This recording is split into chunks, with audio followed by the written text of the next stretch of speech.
आज मैं आपको ऐसी ऐसी बातें बताऊंगा गुरु ग्रंथ साहिब जी के बारे में कि आपकी आंखें खुल जाएंगी कि ये कौन है, पहचानो आज। ये कोई किताब नहीं, ये कोई कागज नहीं, ये कोई स्याही नहीं। बाबा आनंद सिंह जी महाराज वचन किया करते थे, मेरी जबान सड़ जाए अगर मैं ये कहूं कि ये किताब है। कहते थे मेरी आंखों से देखो, कहते थे मेरी आंखों से देखो, एक एक अक्षर गुरु नानक बोल रहा है, एक एक अक्षर। अमेरिका के कैलिफोर्निया में एक लाइब्रेरी बनी हुई है, दुनिया की सबसे बड़ी लाइब्रेरी। ध्यान दीजिए साथियों,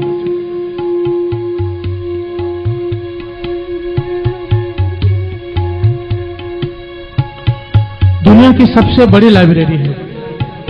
इतनी बड़ी कि अंदर छोटी छोटी गाड़ियां चलती हैं, जो गोल्फ कोर्स में चलती है ना गाड़ियां, लोग उसमें चलते हैं क्योंकि इतनी बड़ी लाइब्रेरी है।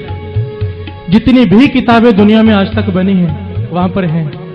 महापुरुषों ने बताया कि उन्हें एक वक्त कैलिफोर्निया में कीर्तन करने जाना पड़ा, तो कुछ संगत ने बेनती की आप उस लाइब्रेरी में जाकर देखो, आप हैरान हो जाओगे। कहने लगे ऐसी क्या बात है लाइब्रेरी में।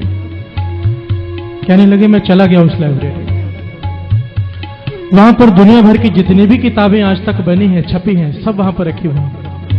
और किताबों के हिसाब से जितनी कीमती कोई किताब है उसको उस फ्लोर पर रखा गया है। नीचे आम किताबें, फिर स्कूल की किताबें, फिर महापुरुषों की लिखी हुई किताबें, फिर दुनिया के धर्म ग्रंथ, और सबसे टॉप फ्लोर में श्री गुरु ग्रंथ साहिब जी का प्रकाश है पलंग के ऊपर साथ।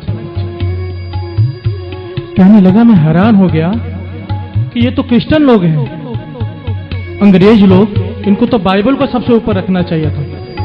और कहने लगे वहां पर लाइटें घूम रही थी, एक फ्लोर पर लाइटें घूम रही थी जिस पे लिखा हुआ था होली बुक्स, और जहां पे श्री गुरु ग्रंथ साहिब जी का पलंग पे प्रकाश था वहां पर लाइटें घूम रही थी सुप्रीम बुक।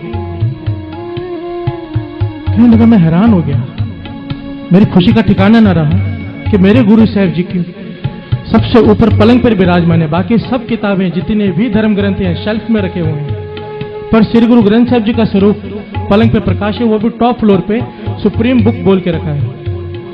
तो कहने लगा मैंने मैनेजर को बुला लिया और बेनती की मुझे बताओ कि आपने यहां पर बाइबल क्यों नहीं रखी, और भी धर्म ग्रंथ हैं, आपने श्री गुरु ग्रंथ साहिब जी को इतना सत्कार कैसे दिया।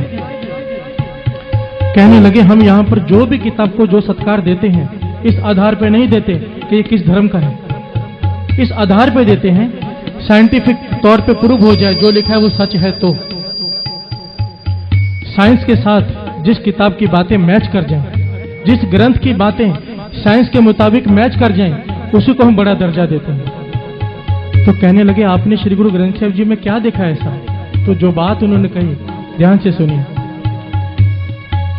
मैनेजर ने बताया कि कई साल पहले तक हम श्री गुरु ग्रंथ साहिब जी को भी शेल्फ में रखते थे, जैसे आम ग्रंथ हैं वैसे ही इस ग्रंथ को भी रखते थे, क्योंकि इस ग्रंथ में एक बात कही है गुरु नानक पातशाह ने, पै विच सूरज पै विच चंद कोह करोड़ी चलत न अंत।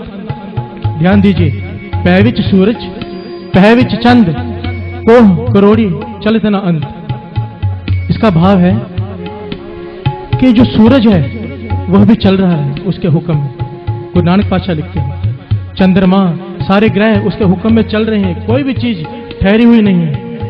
पर साइंस ये कहती रही है कि सूरज खड़ा है, धरती उसके आसपास चक्कर काट रही है, चंद्रमा धरती के आसपास चक्कर काट रहा है, सब चल रहे हैं पर सूरज खड़ा है। कहने लगा अब साइंस ने जाकर माना है कि सूरज भी चल रहा है, पर उसकी स्पीड इतनी स्लो है कि पकड़ में नहीं आ रही। ध्यान दीजिए साथ संगत जी। कहने लगे हम हैरान हो गए कि आज जाके हमें पता चला है कि सूरज भी चल रहा है। गुरु नानक पातशाह के पास 550 साल पहले कौन सी दूरबीन थी जिससे उन्होंने देख लिया कि सूरज भी चल रहा है। तब हम समझ गए ये कोई आम किताब नहीं, ये श्री गुरु ग्रंथ साहिब जी है। एक बार प्यार से बोलिए धन श्री गुरु ग्रंथ साहिब जी। जिस आदमी ने आज तक इसे किताब समझने की गलती की है ना, जिसने भी इसे किताब समझा है बहुत भारी दुख उठाया है साथ। बाबा ईश्वर सिंह जी महाराज कहा करते थे ये गुरुओं का गुरु है, गुरुओं का गुरु। तो किसी ने पूछा